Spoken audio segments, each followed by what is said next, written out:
Stilo 404 Boxing and More here. Shout out to the LDBC. Hey, want to talk about this Deontay Wilder Tyson Fury press conference from yesterday. Man, oh man. Hey, let me first off say, hey, I watched some very, very great videos last night by a lot of the brothers in the LDBC. Also was on about 4 or 5 live streams. I mean, I didn't get on the panel any of them, but I was in the chat. You know, Smoke City Mobcast, 78's live stream, World Breaker Fighting. There was one more, Junior the Truth. I mean, man, hey, the brothers were going in. First off, I just want to say, what an exciting build up to the fight.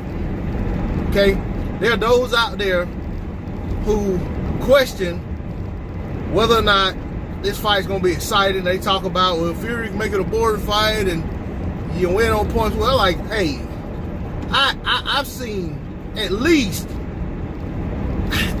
half, well, no, better than half of Deontay Wilder fights. I've seen highlights from all of them, but a lot of those early fights I didn't see.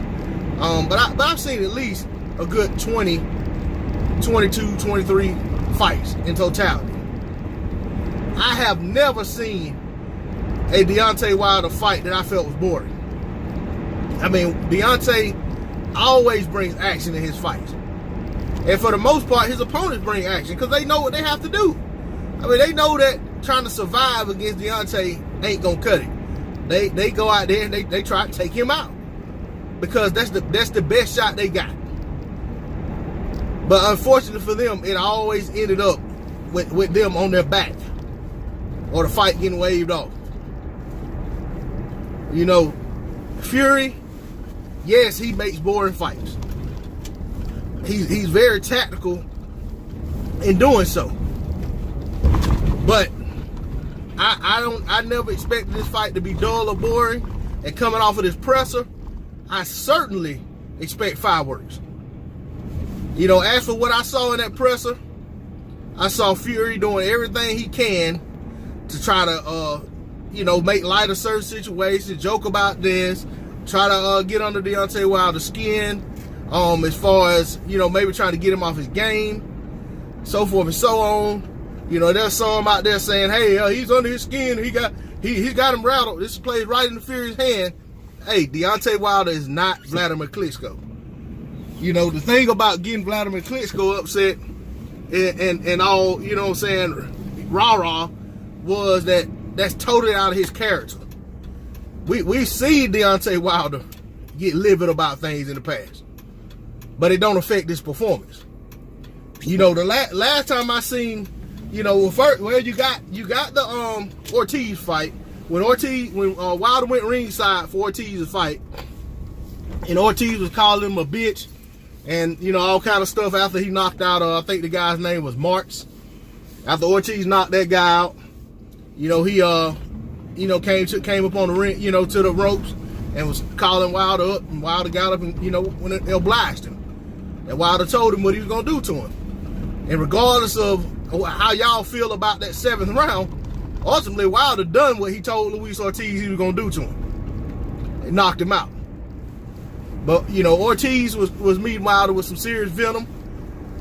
You know, Wilder met him back with it. Ultimately, things settled down by the time the fight came around. You know, it wasn't this all this intense, you know, rage or whatever. You know, when they went face to face, things that calmed down. I think Ortiz was relieved that he was getting the fight because so many people had avoided him.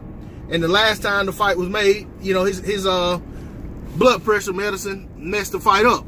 So, of course, he probably was relieved to be getting the fight, and he felt confident in his ability and felt that he was going to get the job done, so there was no point in really, you know what I'm saying, doing anything other than getting in the ring at that point. As for Stavern in the rematch, Stavern got into a position to rematch Deontay Wilder. Even Wilder questioned how But, you know, he some kind of way Don King worked it out to where Stavern became Wilder's mandatory. So he could, challenge for his former title.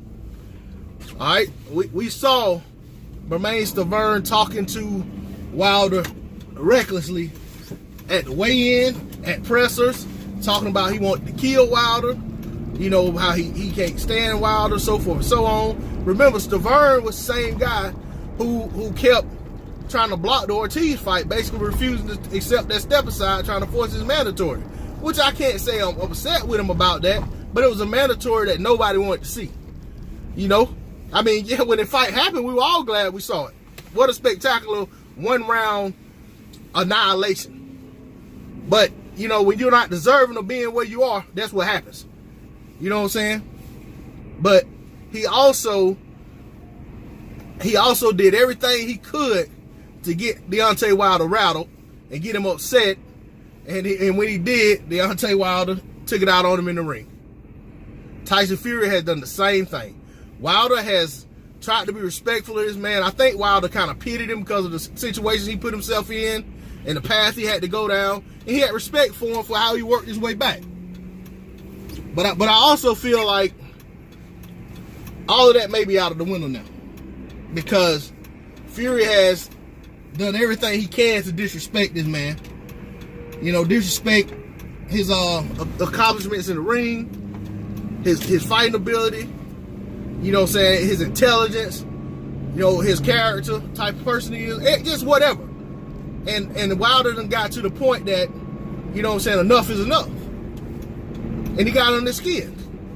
And when they got stood face to face, and Fury wasn't drunk like he was when he got in the ring after that Spilker fight, Fury seemed unable to handle standing face to face with that man. I made a video probably about 2 or 3 weeks back where I talked about Tyson Fury and getting into the ring with Deontay Wilder after that Spilker fight, and how, you know what I'm saying, I felt like that was all, like Wilder said, it was all an act. It had to do with, you know, Fury being jealous that he was walking around that arena and people were, you know, a lot of people probably didn't know who he was, and he's sitting there getting drunker and drunker as the rounds go by. You know what I'm saying? Got in that ring under the influence and went in there and acted a damn fool.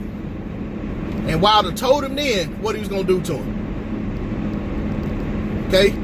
Since then, this fight has been made, Wilder has repeatedly told him what he's going to do to him. Tyson Fury is saying he's going to knock Wilder out. Maybe he does go in there and try for the knockout. Maybe he goes in there and try to survive.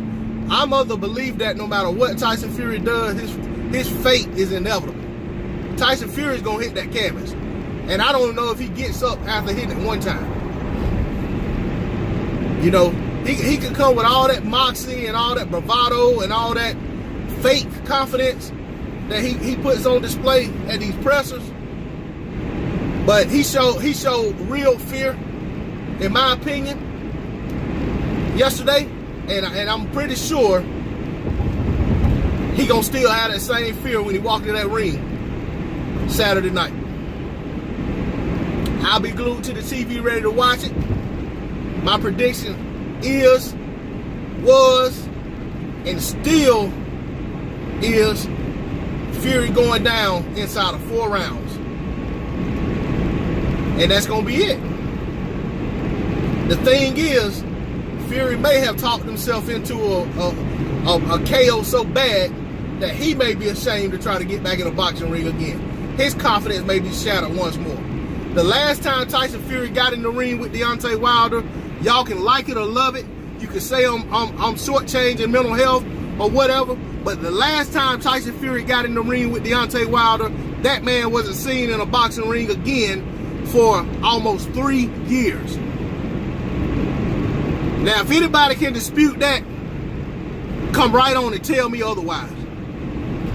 But that man wasn't seen in a boxing ring for almost 2 years after the last time he came face to face with Deontay Wilder in a boxing ring. After Saturday night, I would not be surprised if I don't see Tyson Fury in a boxing ring ever again. Tyson Fury getting knocked out. Deontay Wilder, Bomb Squad up.